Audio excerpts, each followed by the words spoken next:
সুপ্রভিয়াস আসসালামু আলাইকুম। মিধা মিডিয়ার পক্ষ থেকে একটি খুশির খবর নিয়ে আপনাদের সামনে হাজির হয়েছি। আর সেটি হচ্ছে হামজা দেওয়ান চৌধুরী, যাকে হামজা চৌধুরী নামেই সবাই চিনে। সুপ্রভিয়াস, হামজা চৌধুরী হচ্ছে বাংলাদেশি বংশোদ্ভূত প্রথম ফুটবলার, যে ফুটবলারটি এই ইংল্যান্ডের জাতীয় দলে খেলছে।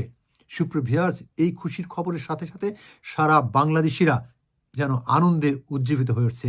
আপনারা জানেন যে লেস্টার সিটিতে তার বেড়ে ওঠা, এবং লেস্টার সিটিতেই তিনি লেস্টার সিটি হয়ে খেলছেন। এবং তার যখন ১৭ বছর বয়সে তিনি যখন অভিষেক অনুষ্ঠান হয়, তখন থেকেই আজ পর্যন্ত তিনি আসলে ফুটবল খেলছেন এবং ফুটবলের সাথে তার সুসম্পর্ক। তিনি এখন বাংলাদেশের জাতীয় দলের হয়ে ফুটবল খেলবেন।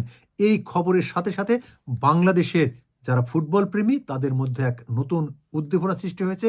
সেই সাথে যারা খেলোয়াড় আছেন তাদের মধ্যেও মনোবল তৈরি হয়েছে। হামজা চৌধুরী বলছেন যে বাংলাদেশ ১০০ র্যাঙ্কিংয়ে ১৮৫ নম্বর থাকলেও কিছু যায় আসে না। আমরা সবাই মিলে সেই র্যাঙ্কিংকে এগিয়ে নিয়ে যাব এবং দুর্দান্ত খেলে বাংলাদেশকে জয়ের দিকে নিয়ে যাবে, এমনটাই তিনি আশা প্রকাশ করছেন।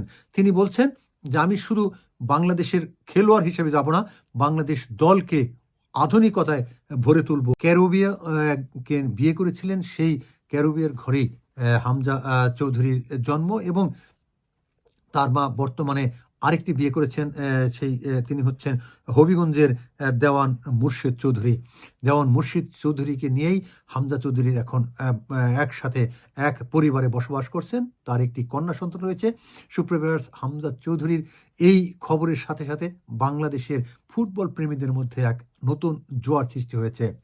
আশা করা হচ্ছে যে এই ফুটবল বাংলাদেশে এগিয়ে যাবে এবং হামজা চৌধুরীও বাংলাদেশকে এগিয়ে নিয়ে যাবে বহুদূর। সেই প্রত্যাশায় আমরা আজকের মতো বিদায়। সুপ্রিয়, আপনারা ভালো থাকবেন, সুস্থ থাকবেন, নিরাপদ থাকবেন। আল্লাহ হাফেজ।